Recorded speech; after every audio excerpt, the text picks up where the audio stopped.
সরকার নির্ধারিত মজুরি সহ অন্যান্য দাবিতে ধর্মঘট বিষ্ণুপুর পৌরসভা শ্রমিকদের। পৌরসভার সামনে বিক্ষোভ ধর্মঘটীদের। তবে কি এবার মন্দির নগরীর শহর সাফাইয়ের অভাবে ডাম্পিং গ্রাউন্ডে পরিণত হবে? সরকার নির্ধারিত মজুরি দৈনিক ৩৭৬ টাকা, কিন্তু তার বদলে মেলে দৈনিক ২১০ টাকা। ইপিএফ, ইএসআইই এর সুবিধাও মেলে না। এবার এই সমস্ত সুযোগ সুবিধা সহ সরকারি হারে মজুরের দাবিতে আজ থেকে ধর্মঘট শুরু করলেন বিষ্ণুপুর পৌরসভায় কর্মরত সাফাই কর্মীরা। কাজ বন্ধ রেখে এদিন নিজেদের দাবির সমর্থনে বিষ্ণুপুর পৌরসভার সামনে বিক্ষোভে ফেটে পড়েন তারা। বিষ্ণুপুর পৌরসভা সূত্রে জানা গেছে, পৌরসভায় ৭৫০ জন অস্থায়ী কর্মী থাকলেও তাদের মধ্যে প্রায় ৩৫০ সাফাই কর্মী রয়েছেন। শহর পরিষ্কার পরিচ্ছন্ন রাখা থেকে শুরু করে শহরের বর্জ্য ব্যবস্থাপনার সমস্ত কাজই করেন এই ৩৫০ সাফাই কর্মী। কিন্তু এই সাফাই কর্মীরা সব দিক থেকেই বঞ্চিত। সাফাই কর্মীদের দাবি, সরকারিভাবে প্রতিটি পৌরসভায় অস্থায়ী সাফাই কর্মীদের দৈনিক মজুরি ৩৭৬ টাকা নির্দিষ্ট করা ছিল। সম্প্রতি সেই মজুরি আরও কিছুটা বৃদ্ধি করা হয়েছে, কিন্তু বিষ্ণুপুর পৌরসভার ক্ষেত্রে একই কাজের জন্য সাফাই কর্মীদের কার্যত অর্ধেক মজুরি দেওয়া হচ্ছে। বিষ্ণুপুর পৌরসভার সাফাই কর্মীদের দাবি, দীর্ঘদিন ধরে বেতন বৃদ্ধির আশ্বাস দেওয়া হলেও পুরসভা তা করেনি। আকাশ ছোঁয়া মূল্য বৃদ্ধির এই বাজারে সামান্য মজুরিতে সংসার চালাতে গিয়ে চূড়ান্ত সমস্যায় পড়েছেন সাফাই কর্মীরা। এই পরিস্থিতিতে অবিলম্বে সরকার নির্ধারিত মজুরি প্রদান এবং তার পাশাপাশি সাফাই কর্মীদের ইপিএফ ও ইআইই সুবিধা দানের দাবিতে আজ ধর্মঘট শুরু করলেন বিষ্ণুপুর পৌরসভার সাফাই কর্মীরা। আজ সকাল থেকে সাফাই কর্মীরা কাজ বন্ধ রেখে তারা পৌরসভার সামনে বিক্ষোভ দেখাতে থাকেন। পুর প্রধানের দাবি, ২০২২ সালে নতুন পুর বোর্ড দায়িত্ব নেওয়ার পর সাফাই কর্মীদের এক প্রস্তর মজুরি বৃদ্ধি করা হয়েছে। আগামী নতুন অর্থবর্ষে ফের সাফাই কর্মীদের এক দফা বেতন বৃদ্ধির সিদ্ধান্ত নেওয়া হয়েছে। বাঁকুড়ার বিষ্ণুপুর থেকে শেখ সাফিকের রিপোর্ট। আমাদের এই বিক্ষোভ বা কর্মসূচি আমাদের আজকের নয়, আমরা কয়েক বছর ধরে, আজ 4 বছর ধরে এই চেয়ারম্যানের আমলে করে আসছি এবং তার আগেও আমাদের আগের যে প্রাক্তন যে চেয়ারম্যান ছিলেন তার আগের আমলেও করেছি। কিন্তু ভাবলাম যে এই চেয়ারম্যান এসে আমাদের কিছু সুরাহা দেবে, কিন্তু পুরোটাই হচ্ছে দুর্নীতিগ্রস্ত চেয়ারম্যান। এই যে চেয়ারম্যান, এটা হচ্ছে দুর্নীতিগ্রস্ত চেয়ারম্যান। কারণটা কেন বলছি, আজ 4 বছর ধরে আমরা একটা গ্রেডেশন বানাতে বলছি, সেটা এই অপদার্থ চেয়ারম্যান এখনও পর্যন্ত কিচ্ছু করতে পারেনি। তার সাথে আমাদের বেতন বৃদ্ধি, এবং আমাদের বেতন বৃদ্ধি বলতে কি, সরকার যেটা ঘোষিত করেছে আমরা সেই বেতনটা চাইছি। আমরা বলছি না যে আপনি দয়া করুন বা আমাদেরকে দয়ার পাত্র করে রাখুন, সেটা আমরা চাইছি না। আমরা চাইছি সরকার যেটা ঘোষিত করেছে সেই বেতনটা যেন আমাদের মজুরিভাবে দেয়, এবং তার সাথে ইপিএফ, ইএসআই এটা চালু করুক। কারণ আমরা হচ্ছি সাফাই কর্মী, আমরা সবার সকালে ফার্স্ট মর্নিংয়ে আমরাই সবার জবরা পরিষ্কার করি, নোংরা পরিষ্কার করি। কিন্তু যখন আমাদের শরীর খারাপ হয়, ডাক্তার দেখাতে যাই, বা আমাদের পৌরসভারও একটা চেম্বার করে নার্সিং করেছে, স্বাস্থ্য কেন্দ্র খুলেছে, সেখানেও যদি আমরা দেখাতে যাই আমাদেরকে 5 জনের পিছনে লাইন দিয়ে দেখাতে হবে। তাই আমরা চাইছি যে আমাদের ইএসআই কার্ডটা হলে আমাদের এই লাইন দিতে হবে না। শুধু আমরা নয়, আমাদের সাথে আমাদের ফ্যামিলিও চিকিৎসা করাতে পারবে ওই ইএসআই কার্ডের মাধ্যমে। তাই আমরা বলছি যে ইপিএফ, ইএসআই এই দুটো আমাদের মধ্যে চালু করুন। আর ইমিডিয়েটলি এখন জানুয়ারি মাস, সামনে জানুয়ারি মাস, আমরা চাইছি জানুয়ারি মাসের 1 তারিখ থেকে আমাদের গ্রেডেশন বানিয়ে রেজিস্টার খাতাতে আমাদের টিপসই হোক। আমরা আজকের এই দাবিটাকেই লাগাতার আমরা চালিয়ে যাচ্ছি, যাতে এই যতক্ষণ না এটা লাগু হবে ততক্ষণ আমরা এটা একমাত্র চালিয়েই যাব এই আন্দোলন। আজকের কর্মসূচি আমাদের এই বেতন বৃদ্ধি এবং ইএসআই আর এই কয়েকটা দাবি নিয়ে আমাদের এই কর্মসূচি। আমরা পৌরসভায় বিক্ষোভ দেখাচ্ছি এই কারণেই যে পৌরসভায় 4 বছর ধরে আমরা বলে আসছি, কিন্তু পৌরসভার প্রতিনিধিরা আমাদের কোনো গুরুত্ব দিচ্ছে না। এমনকি আমরা যে সাফাই কর্মী, আমরা সবার জবরা পরিষ্কার করি, কিন্তু আমাদেরকে সুবিধা দেওয়ার মতো এই পৌরসভার অবস্থায় নেই। তা আমরা চাইছি যে আমাদেরকে আমাদের অবস্থায় ফিরিয়ে দিয়ে ওনারা যাতে আমাদেরকে ঠিকঠাক রাখতে পারে, আমরা সেটাই চাই। আমরা এখন 350, এবং আরও যদি সুপারভাইজার এদেরকে মিলিত করি তাহলে ওটা আরও বেশি হবে। সবাই অস্থায়ী, কিন্তু এখানে পার্মানেন্ট কেউ নেই।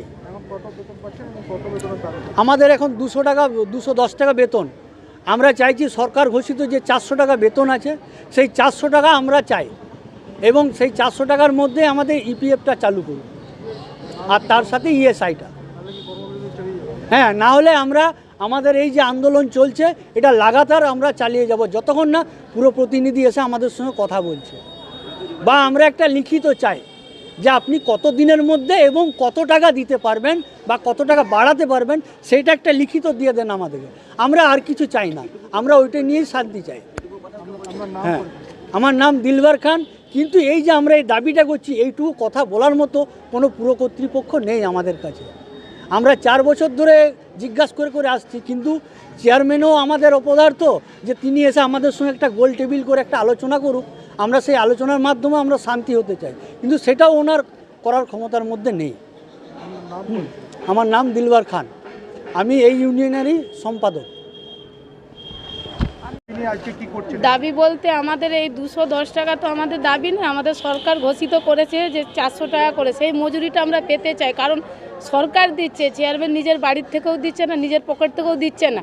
আর 200 টাকা কি আছে, বাজারে ঝড় নেই, বৃষ্টি নেই, রোদ নেই, আমরা ঝাড়ু নিয়ে হাতে চলে যাচ্ছি কাজে। এই লকডাউনে পুরো কাজ করেছি, সেটারও মজুরি ঠিক মতো পাইনি। আর 210 টাকায় কী আছে, বাজারে কিছুই নাই। 500 টাকা নিয়ে গেলে ব্যাগ ভর্তি হয় না। 210 টাকায় সংসার চলে না, ছেলেপুলেরা মানুষ হবে? এইভাবে আমাদের যেটা ন্যায্য দাবি আমরা সেটাই পেতে চাই। এটাই আমরা চেয়ারম্যানের কাছে বলছি বারবার, অনেকবারও বলছি, এখনও বলছি যে আমাদের যেটা ন্যায্য পাওনা আমরা সেটাই পেতে চাই। এর বেশি আর কিছু বলার নেই আমাদের। আজকে আমরা ধর্মঘট করছি, কারণ চেয়ারম্যান আমাদের তো কোনো কথাই শুনছে না, বারবার আমাদেরকে এইভাবে এড়িয়ে যাচ্ছে। আর আমরা কি চেয়ারম্যানের কি দয়াপাত্রী না বলুন? কাজ করতে এসেছি, নিজে মাথা উঁচু করে কাজ করব, যেটা আমাদের পাওনা সেই পাওনাটা আমরা নিয়ে বাড়ি যেতে চাই। কারণ আমরা পায়ের ঘাম মাটিতে ফেলে আমরা রোজগার করি। চেয়ারম্যানের কাছে আমরা কোনো করতে চাই না, কোনো ঝগড়া বা কোনো এরকম ধর্মঘট করতে চাই না। আমাদের যেটা পাওনা আমরা সেটাই পেতে চাই। আজ কাজ বন্ধই থাকবে। চেয়ারম্যান কতদিন এভাবে করবে আমরাও দেখব। কারণ 210 টাকায় কিছুই হয় না। এখনকার যা জিনিসের দাম, 210 টাকা কিছুই হয় না। কারো বাড়িতে যদি কাজ করে সে 210 টাকার মধ্যে আরও বেশি দেয়। আর 210 টাকায় সরকারি কাজ এরকম ভালো কোনো হয় না, ওটাই সংসারও চলবে না, ছেলেপুলেরাও মানুষ হবে না। আমরা চাই যেটা আমাদের ন্যায্য দাবি সেটি আমরা চাই, যেটা আমাদেরকে রাজ্য সরকার যেটি আমাদের ঘোষিত করেছে সেই এতেই আমরা চাই, এর বেশি আমরা আর কিছু চাই না। সুপর্ণা মাদ্রাজি।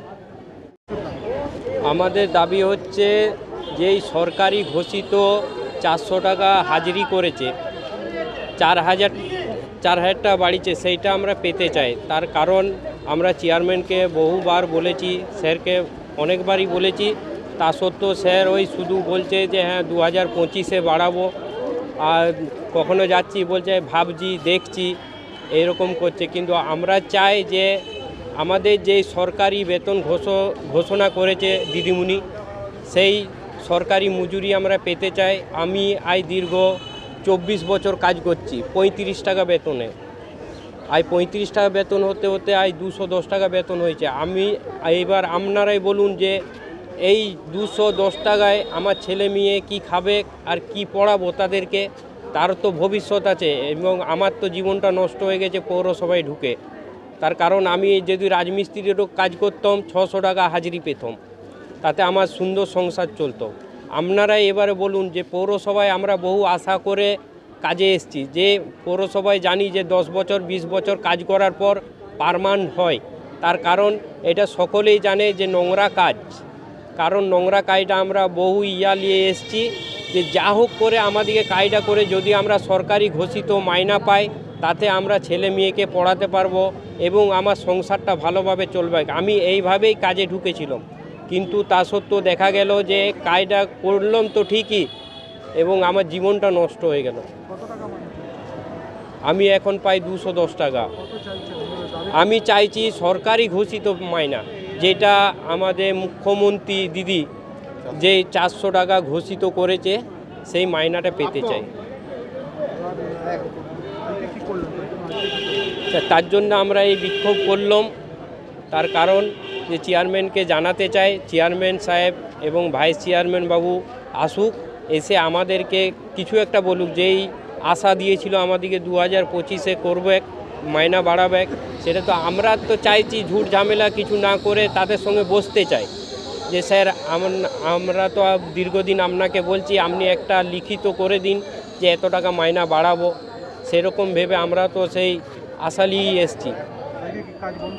আজকে কাজটা টোটালি বন্ধ রেখেছি, তার কারণ আমি জানি যে চেয়ারম্যান ভাইস চেয়ারম্যান সাহেব আসবে, এসে হয়তো কিছু আমাদেরকে প্রতিশ্রুতি দিবে, কিন্তু লাস্টে দেখা গেল এখনও অবধি চেয়ারম্যান সাহেব ও ভাইস চেয়ারম্যান সাহেব আসেনি।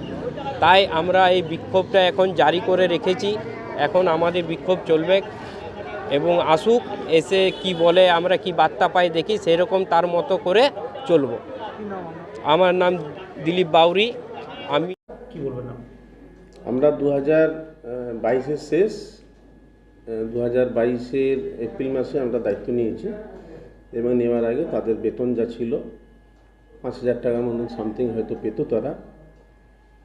আমরা এই বোর্ড আসার পরে তাদের গড়ে প্রায় 1200 থেকে 1500 টাকা বেতন আমরা বৃদ্ধি করেছি এবং আমরা যখন দায়িত্ব নিয়েছিলাম সেই সময়তে প্রায় তাদের 4-5 মাসের মতনও বেতন বকেয়া ছিল, সেটাও যেমন আমরা দিয়েছি, তাদের বেতন আমরা বৃদ্ধি করেছি এবং আজকের এই যে আন্দোলন এবং বন্ধ যেটা করেছে তারা, সে বিষয়ে আমাদের কাছে কিন্তু আগাম কোনো খবর ছিল না এবং তাদেরকে আমরা বিগত দিনেও বলেছি যে আমরা আগামী 2025-26 যে ফিনান্সিয়াল ইয়ার, সেই ফিনান্সিয়াল ইয়ারে আমরা তাদের বিষয়ে আবারও বেতন বৃদ্ধি করব। এটা পূর্বেই আমাদের ঘোষিত নীতি ছিল, আলোচনা ছিল, সেই মোতাবেক তাদের এপ্রিল মাস থেকে বেতন আবার বাড়বে, অর্থাৎ মে মাসের যে বেতন পাবে যখন তারা তাদের বর্ধিত বেতন পাবে।